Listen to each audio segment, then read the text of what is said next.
Right, I thought I would make a video for you, seeing as it's going to be 3 weeks if I don't make one. It's no amazing revelation here. In fact, I've not been looking into anything whatsoever. I've got no new images for you. The amount of times that I've been coming on saying I've got new stuff for you, I haven't, right? But there's something at the end. Watched a video of somebody that I am subscribed to. I will point that channel out for you, and he's presented something which caught my eye. I left a comment there, and so everything that's before that is kind of leading onto that. So I just thought I would throw things in for you for something to watch, and there's a lot of new people to the channel. Okay, that's all. And this site here I have shown you, it's one of the best examples that I could ever show you to teach you about petrification, solidification, calcification, what I'm always hyping on about here. And over on the left you can see that there is indeed a pitched roof over the square hole there. And this is what I mean by imprints in rock. Everything has rotted away, petrified. It's been hit with volcanic ash, superheated ash, which is what I think has happened to, I'd say, 90% of these sites. And it happened around the exact same time, in fact, as the Great Flood. The weight of the water set off the volcanoes and wherever else it were coming out, but it was literally, it was thick, meters up to half a mile in some places in India and China, right? Where I put that arrow, I've just noticed this when I downloaded this image for this video. You can see the imprint of the chimney there as well. This next image is because people think that areas like this have been etched, carved out of rock to look like a house. For what reason, people? But you know, taking into account the image that I've just shown you, it's pretty obvious that this is, again, it's been hit with superheated ash, like a Sodom and Gomorrah type event, and it's petrified everything. It's an imprint of what once was. The windows, the window frames, everything. This next image, I'm not sure I've shown you this one, but you can see the pitched roof there, and where the beams went through the holes, you can see it.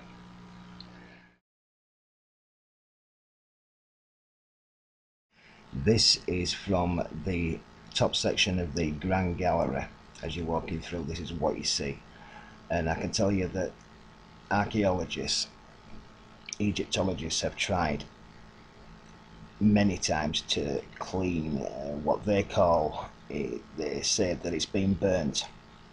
There was some fire in here. The megalithic side of things said that there was some type of electric charge, some type of technology that was in here, and it's burnt the rock. But the reason why they can't clean it off is because it is indeed black all the way through the rock, right? Which makes no sense, does it? No, it doesn't. So what is this thing? It is labelled as pink granite from the Aswan quarry, but if you look at it where it's broken away, this is definitely not granite, is it, people? It almost looks like sandstone, right? But I have made a video showing you inside the so-called King's Chamber, where I was showing you the walls that looks like some type of like wooden chipboard, plasterboard that has been placed over the walls. I showed you that. The arrow that I put in there shows you how with the heat it's kind of shriveled up and bent back on itself at the bottom, which rock wouldn't do, would it? I just thought that was interesting.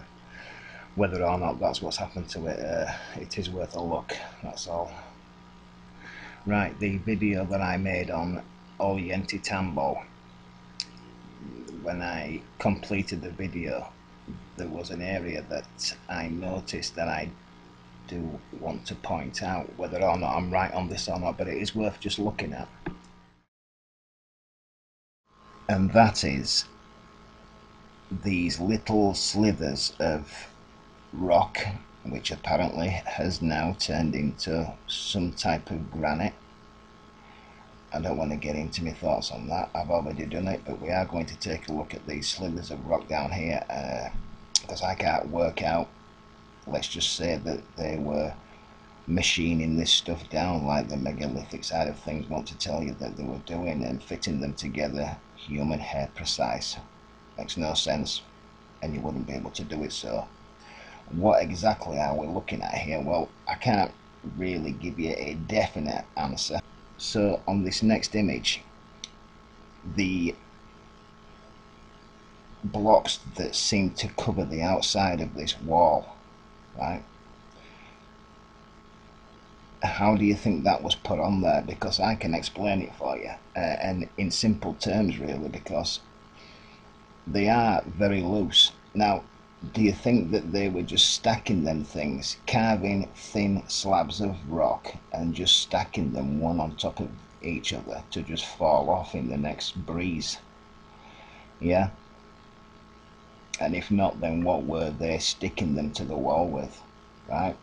Which still wouldn't work anyway. I can tell you what it is. It's some type of cladding which has turned into what you see now. It's basically like some type of pressed earth, mud rock, right? And it will have been pressed into a framing, a wooden framing, like what I'm showing. But what I'm pointing at here with these arrows that I've put on the screen, you can see where, as they were spreading the soft cladding over the framing that was on the outside, it squeezed into the gaps. And you can see that because you can see where it's bent round at the edges and squeezed into the gaps. I will try and zoom in for you.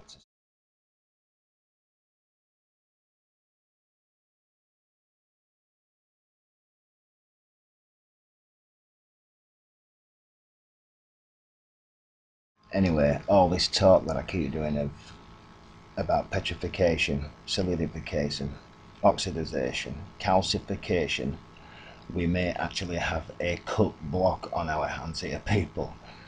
And this is in Egypt, and the only thing that I'm pointing you out here, this block is different to any other rock that's in this hole here. If you look at right at the top of this block, I'm not sure how much it weighs, but you can imagine it's extremely hard. But can you see a definite line where it's since snapped off, almost like a roof, like it's been cut, say, and there's a 4-inch line, demarcation line. I don't know how far that went out, but I just find that very strange. Now they say that that's there because as they circular sawed this thing in some factory, they eventually broke it at the bottom, but they didn't, people, because that thing actually sticks out, right? It's not been snapped off. It used to be something like a rubbish shelf, and it's broken. I just wanted to show you that.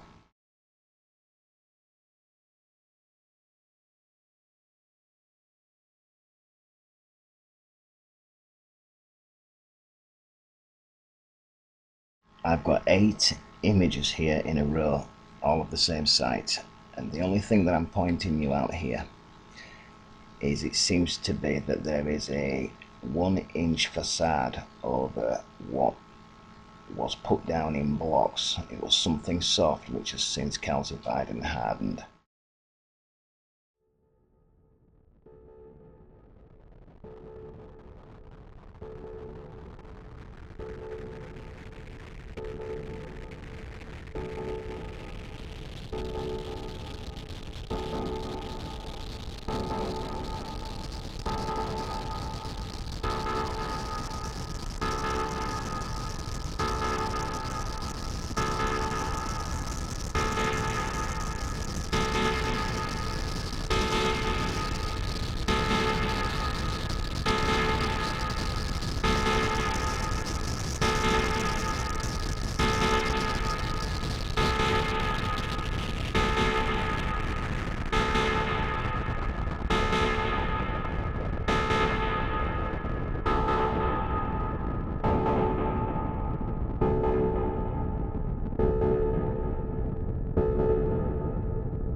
So I will just throw a good few images your way from various different sites that I have shown throughout my channel. It's all petrified, saturated petrified wood.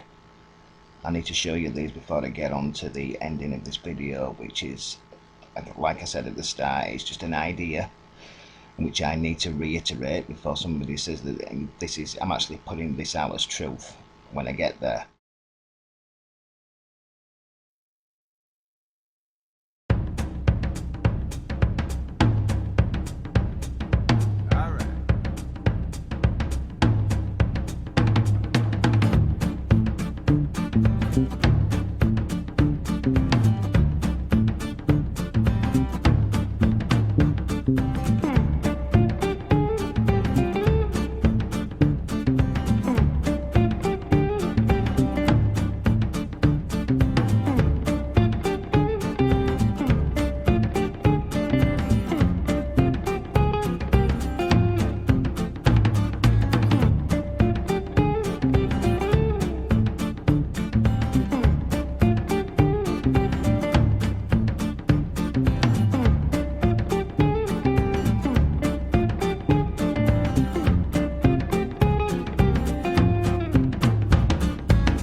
Been compacted down from the Great Flood. It was packed into some type of wooden frame, cane, whatever you like, and it's been covered over. They've exposed it over time as archaeology.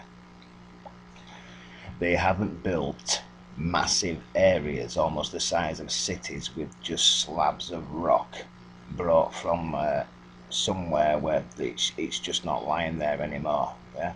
The amount of rock that you're looking at just does not exist anywhere. Now, it's easy to say, well, that's because they've cleared it all up and they've built all these cities with it. Rubbish. Anyway, I just want you to make sure that you can see the circle that I have placed in there, that you can see a definite lines. You can see almost like 3 slabs stuck together. Yeah. Whether or not what I am moving up to shortly is something which what it looks like, it almost looks like iron, some type of metal plating. I don't know about that. I'm just showing you the shapes, which are very straight edged and right angled.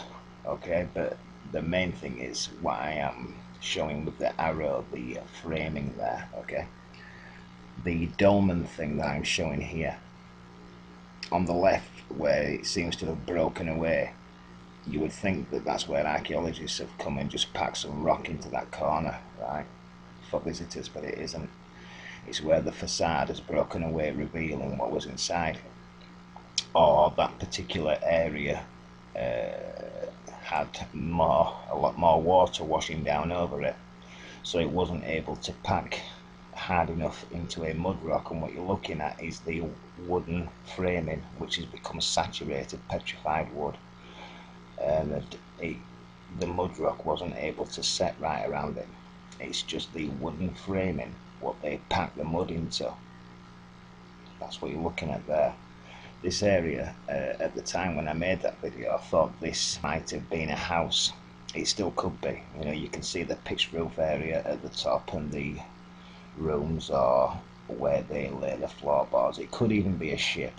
At the end of the day, it's the remains, the imprints of some type of man-made structure. Yes, it's very similar to what I'm going to show you next. I will show you petrified boardings. I've got 3 images here from the same side from different angles.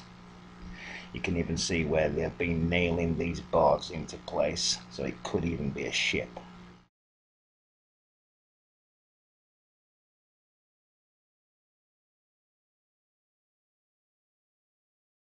So anybody that is still into mud fossil research, I know that I've struck out at that crew, but I did put you onto somebody that does actually do some good work on that.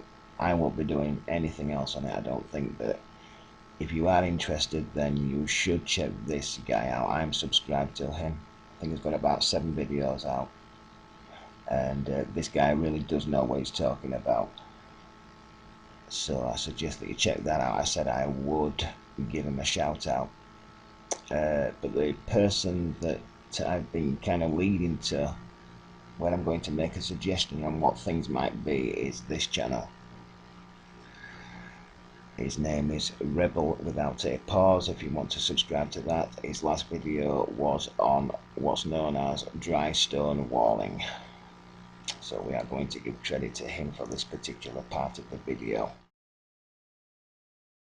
Anyway, I'm just looking at the time frame on this and it's already 20 minutes and there's a lot more to go. So look, I've already made a series called, I think it's the Neolithic Never Happened. It's a part 3 series, and if you watch the Dolmen series that I've made, that's also a 3-part series.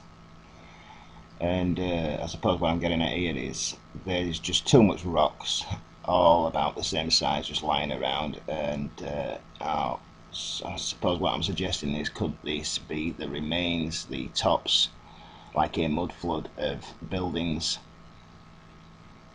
streets, buildings, an entire city? You know, you even see different levels breaking off, steps, say, and it's just been tidied up over time. Even though Rebel Without a Pause will get into showing you how there are 3 different ways of building this stuff, but all that's just been rebuilt. So I'll just show you the images, check those videos out and make up your own mind.